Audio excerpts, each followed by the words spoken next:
Hello guys, good morning to all of you. Welcome back to Exemplar CH. Friends आज literary term की बात करने वाले हैं. Most asked and most expected literary terms हैं आज आपके समक्ष. आइए वीडियो शुरू करते हैं.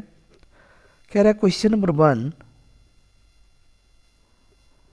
The reversal of fortune of a tragic hero is called peripeteia. Friends कह रहे हैं कि ट्रैगिक हीरो का जो भाग्य का रिवर्सल होता है ना, रिवर्सल मतलब पीछे होना, ठीक है, वो पेरिपेसिया कहलाता है.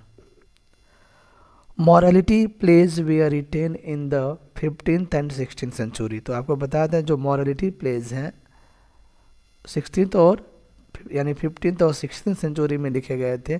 स्पेशली मॉरलिटी प्लेज बाइबलिकल होते हैं. ठीक है, चलिए आगे बढ़ते हैं. द ओरिजिनेटर एंड नेमर, देखिए गड़बड़ लिखा है, नेमर ऑफ दी कॉन्स्ट्रक्शन तो जैकस डेरिडा है. ठीक है, जैकस डेरिडा. कर्टन रेजर क्या होता है? तो कह रहा है कि it's short play before the main play, यानी जो मेन प्ले होता है उसके पहले एक छोटा सा शॉर्ट प्ले दिखाया जाता है जिसे हम कर्टन रेजर के नाम से जानते हैं. What is meaning of the expression avant garde है? तो कह रहे हैं कि एवेंट गार्डियन का मतलब जो होता है friends, new writing that is innovative, यानी कुछ नए राइटिंग को जो इनोवेटिव हो, नवाचार जिसमें हो, उसे हम एवेंट गार्डे बोलते हैं. What is stream of consciousness technique? तो कह रहा है ऐसा technique which depicts the inner thoughts and feeling, यानी आंतरिक विचारों को और थॉट्स को यानी भावनाओं को क्या हो डिपिक्ट्स करे, वो क्या है? स्ट्रीम ऑफ कॉन्शियसनेस है. Clear? Another name for verse libre, तो वर्स लिब्रा को हम फ्री वर्स बोलते हैं या ओपन वर्स भी बोलते हैं. A caesura is a pause in a line, किसी लाइन में एक पाज की स्थिति जो होती हो ना, वह एक कैसुरा कहलाता है.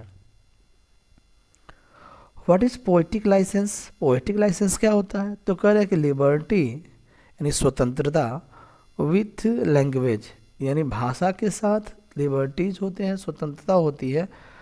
एंड फैक्ट्स इन पोएट्री, और जो तथ्य होते हैं पोएट्री में उसका यूज करना पोएटिक लाइसेंस कहलाता है.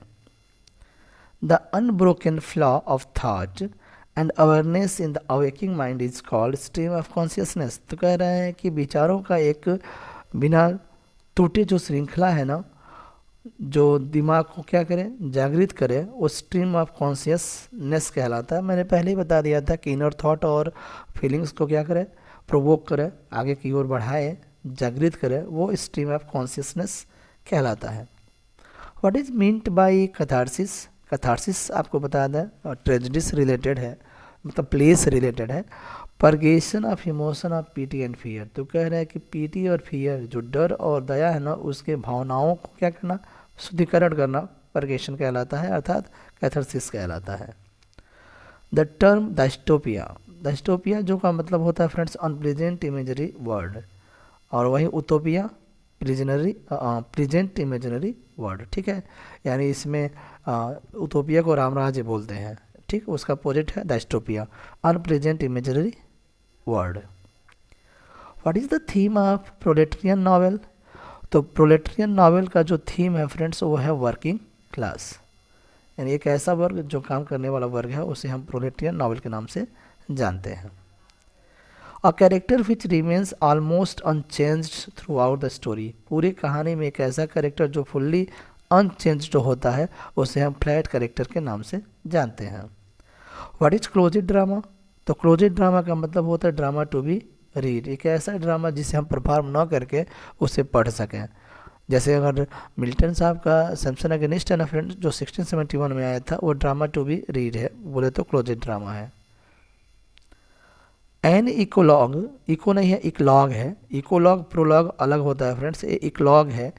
एक जो है इकलॉग जो होता है फ्रेंड्स एक पेस्टोरल पोएम होता है. ठीक है, पेस्टोरल पोएम होता है, और एक इकोलॉग और प्रोलॉग है. आप बताइएगा क्या होता है. कोरस की बात करते हैं, is a group of singers in drama. Drama में जो गायन मंडली होता है ना फ्रेंड्स, वो कोरस कहलाता है। कॉमिक रिलीफ की अगर बात करें तो a short humorous episode interrupting the tragedy. तो कह रहे हैं कि ट्रेजिडी के बीच में, ठीक है, ट्रेजिडी के बीच में जो बाधा पहुंचाते ह्यूमरस एपिसोड, एक शॉर्ट छोटा सा हास्यास्पद आ जाता है मैटर, तो कॉमिक रिलीफ कहलाता है। जैसे अगर हम अभी हेमलेट की सॉरी टेम्पेस्ट की बात कर रहे थे ना फ्रेंड्स, तो देखिए तबाही हुआ है, जहाज टूट फूट गया है, उसी बीच में ट्रिकोलो और स्टेफानो का थोड़ा सा दिखाया गया है कॉमिक रिलीफ। बीट राइटर्स 2021 में पूछा गया था, जो टीजीटी का एग्ज़ाम हुआ है, बीट राइटर्स, तो रोट इन द 1950 के दशक में जो लिखने वाले राइटर थे ना, वो बीट राइटर के नाम से जाने जाते हैं। What is soliloquy? तो सॉलिलॉकी कह रहे हैं कि an actor secret thought uttered aloud, यानी कह रहे हैं कि स्टेज पर जो एक्टर होता है ना, उसके सेक्रेट थॉट्स को तेज होकर के बोला जाता है, सिर्फ ऑडियंस के लिए, नॉट फॉर अ पर्सन जो स्टेज पर है उसके लिए नहीं। यानी जो मैं सोच रहा हूँ ऑडियंस को समझ में आना चाहिए, लेकिन स्टेज पर जो व्यक्ति है उसके साथ जो परफॉर्मेंस दे रहा है उससे नहीं समझ में आनी चाहिए। इतना ये होता है सॉलिलॉकी। द फॉल ऑफ कॉन्स्टेंटिनोपल, कह रहे हैं कि जो देखिए ये बहुत बड़ा टर्म है फ्रेंड्स, कॉन्स्टेंटिनोपल। कह रहा है कि ये जो इसका जो फॉल हुआ था वो 1453 में हुआ था, और यही चिन्हित करता है beginning of renaissance in Europe. Europe में जो पुनर्जागरण काल हुआ की शुरुआत हुआ था वो इसी से हुआ था, ठीक है। आगे कह रहा है कि who is known as poets' poet. तो पोएट्स पोएट है फ्रेंड्स एडमंड स्पेंसर, और इस वक्तव्य को किसने बोला था? चार्ल्स लैम्ब ने बोला था, ठीक है, चार्ल्स लैम्ब ने बोला था। क्रोनिकल प्लेज की बात करते हैं, chronicle plays were popular in. तो क्रोनिकल जो प्लेज हैं फ्रेंड्स वो 16th सेंचुरी में लिखे गए थे, फेमस थे 16th सेंचुरी में। Robert browning is famous for his dramatic monologue. तो ड्रामेटिक मोनोलॉग के लिए जाने जाते हैं Robert browning. The phrase willing suspension of disbelief, तो आपको बता दें विलिंग सस्पेंशन ऑफ डिसबिलीफ जो है एस.टी. कॉलरिज के द्वारा संबंधित टर्म है, फ्रेज है, और आपको बताता लेक पोएट्स में से एक थे। The word picaresque, picaresque has derived from Spanish word picaro. कह रहा है कि पिकेरो जो शब्द है स्पेनिश वर्ड्स उससे बना है क्या? पिकारेस्क, ठीक है। पिकारेस्क नावल भी पढ़े होंगे आप। Who defined romanticism as the renaissance of wonder. Friends आपको बता दें रिनेंसा ऑफ वंडर, रोमांटिसिज्म को किसने डिफाइन किया है? रिनेंसा ऑफ वंडर इम्पॉर्टेंट है, तो वह है Theodore Watts Dunton.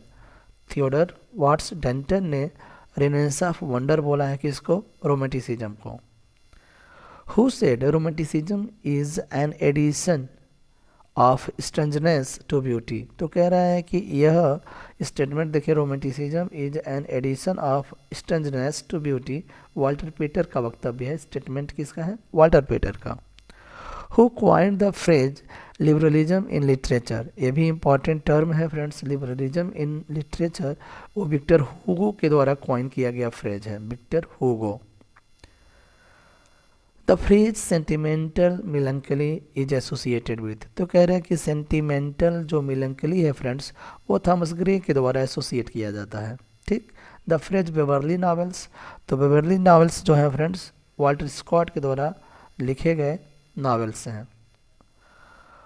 Who popularised the term lost generation, ये भी इंपॉर्टेंट है। लॉस्ट जनरेशन किसने पॉपुलराइज किया है? तो अर्नेस्ट हेमिंगवे हैं, एक अमेरिकन राइटर है Ernest Hemingway. Example of pastoral elegy की बात कर लेते हैं। तो पास्टोरल एलजी 3 आपके सामने, एक तो लेसिडस है जो 1637 में आया था एडवर्ड किंग के लिए, ठीक है ना, एडवर्ड किंग के लिए आया था। सिलिक एडोनिस है, एडोनिस की अगर बात करते हैं तो 1821 में आया था फ्रेंड्स, किसके लिए? तो कीट्स के लिए, किसके लिए? कीट्स के लिए, ठीक। और तीसरा अर्नोल्ड का थायरसिस, थायरसिस जो आया था 1865 में, ठीक है, 1865 में आया था आर्थर हग के लिए, यानी आर्थर हग क्लफ के लिए आया था फ्रेंड्स 1865 में थायरसिस। तीनों पास्टोरल एलजी हैं।